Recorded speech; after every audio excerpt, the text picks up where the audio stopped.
Bonjour à tous, je suis Laura, kinésithérapeute et coach de pilates certifiée, passionnée par le mouvement et le bien-être. Et aujourd'hui, je vais vous parler des astuces et des erreurs les plus fréquentes pour découvrir ou progresser sur les mouvements de base du pilates. On commence par le hand raid, renforcement de la chaîne antérieure qui demande une coordination entre le mouvement des bras et la respiration.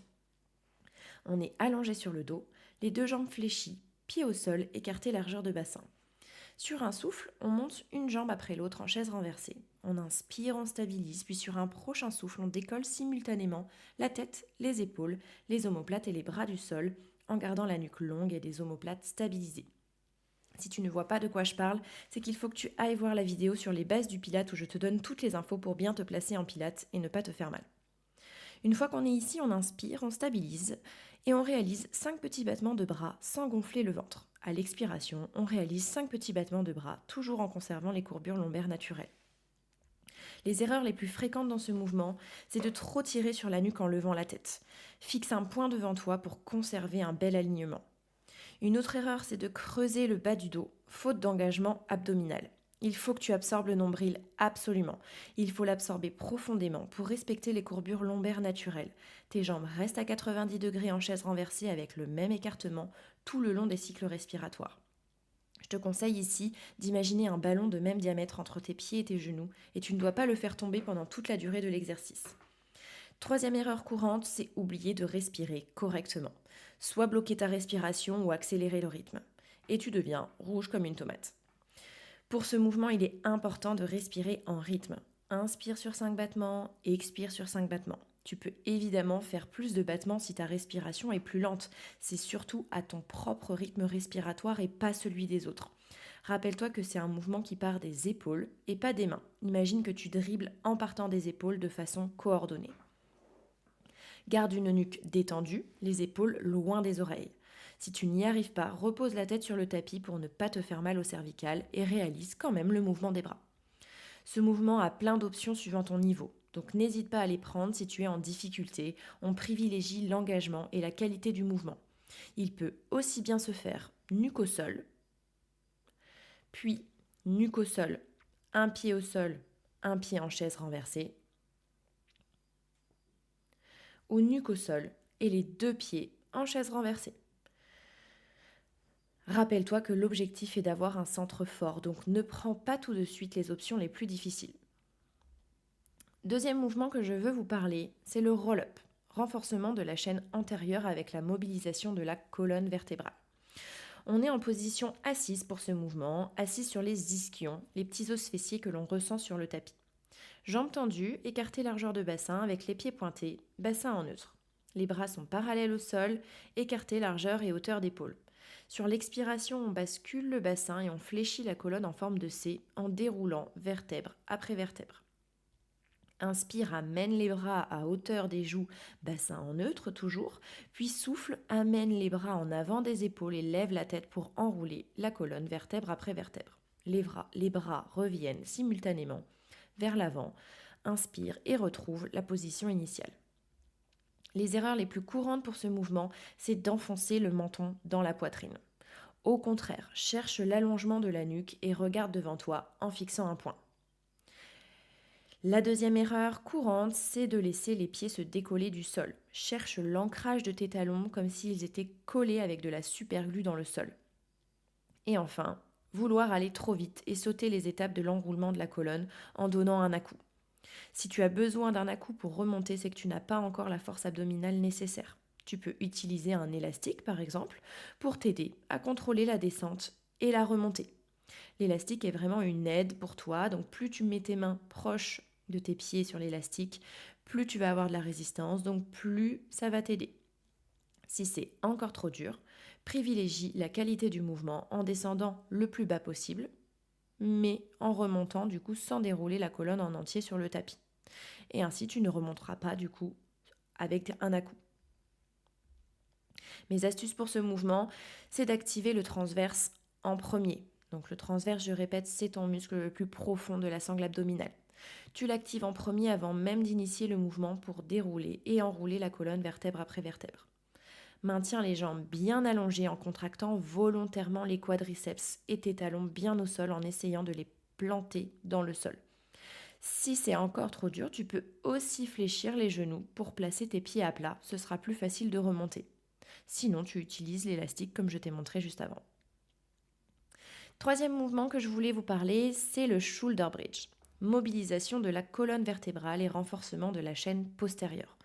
On est allongé sur le dos, tête posée au sol, bassin neutre. Les jambes sont fléchies, écartées largeur de bassin, pieds à plat légèrement en avant des genoux. Les bras sont le long du corps, la nuque bien allongée. Sur un souffle, on bascule le bassin en imprimant les lombaires au sol, puis on décolle le bassin du sol en enroulant vertèbre après vertèbre pour aligner genoux, hanches, épaules.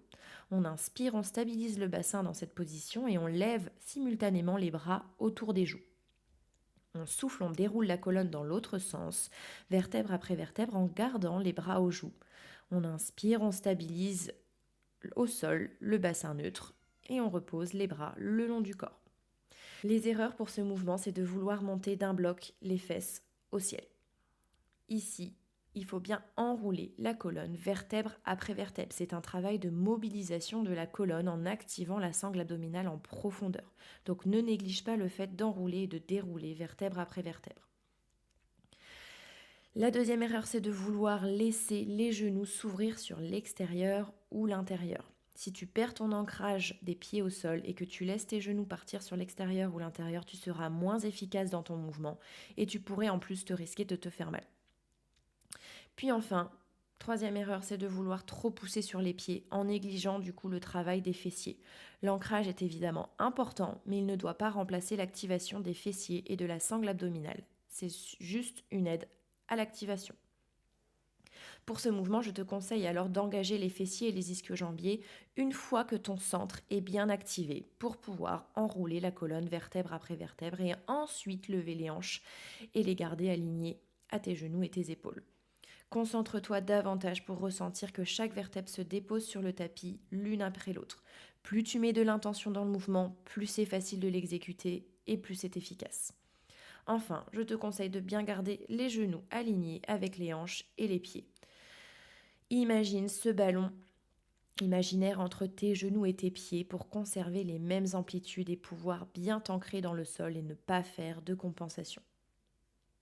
Dernier mouvement que je voulais te parler, c'est le single leg stretch, renforcement de la chaîne antérieure et coordination entre les bras et les jambes. Pour ce mouvement, on est allongé sur le dos, bassin en neutre, jambes écartées largeur de bassin, épaules basses et nuque allongée. Sur un souffle, on décolle jambe droite et jambe gauche en chaise renversée. Inspire, stabilise, puis sur un prochain souffle, décolle la tête et les omoplates du sol avec les deux mains l'une sur l'autre posées en avant d'un genou. Sur une inspiration, garde les mains sur le genou et tends l'autre jambe à la diagonale aussi bas que tu peux maintenir ton bassin en neutre. Souffle, fléchis cette jambe et tends simultanément l'autre jambe en posant les deux mains sur le genou fléchi. Les erreurs sur ce mouvement, c'est de vouloir tendre la jambe trop bas. Si les abdominaux ne sont pas assez engagés, tu vas perdre ton bassin en neutre et risquer de te faire mal au lombaire. Privilégie les référentiels pilates pour ne pas te faire mal, ne va pas au-delà de tes limites, je le répète toujours. Si tu sens que le bas du dos se creuse, c'est que tu as été trop loin. Commence par une amplitude correcte, puis descends progressivement la jambe au fur et à mesure des répétitions, mais ne sois pas trop gourmande dès le départ. La deuxième erreur, c'est de vouloir accélérer le mouvement et perdre l'alignement des jambes. Augmenter la vitesse augmente la difficulté. Donc prends déjà le temps d'apprendre à respirer en pilates et de contrôler le mouvement et la coordination avant de vouloir augmenter la vitesse d'exécution. Puis enfin, perdre la stabilité des omoplates lorsque les mains changent de genoux. Attention à conserver tes omoplates fixes et les épaules bien basses pendant le mouvement. Le mouvement des bras ne doit pas faire perdre le contrôle du haut du corps. Respire calmement et replace-toi toujours dans tes référentiels. Pour ce mouvement, je te conseille d'imaginer un interrupteur devant toi que tu dois venir éteindre avec ton gros orteil à chaque répétition au même endroit pour t'obliger à contracter le quadriceps et bien tendre la jambe et ne pas risquer de descendre trop bas à chaque répétition. Synchronise bien le mouvement avec une respiration fluide.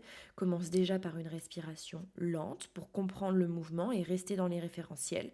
Si la coordination est trop dure pour toi, garde la tête au sol, ça va te permettre de ne pas avoir à gérer la stabilité des omoplates en plus des mouvements des bras et jambes en même temps. Si tu as des douleurs au cervical aussi, tu peux évidemment poser cette tête au sol et même mettre un petit coussin sous la tête. Voilà, je t'ai fait part de mes petites astuces dans 4 mouvements de base du Pilate et tu verras que c'est utile pour plein d'autres mouvements en Pilate. Je te dis à très bientôt et bonne journée.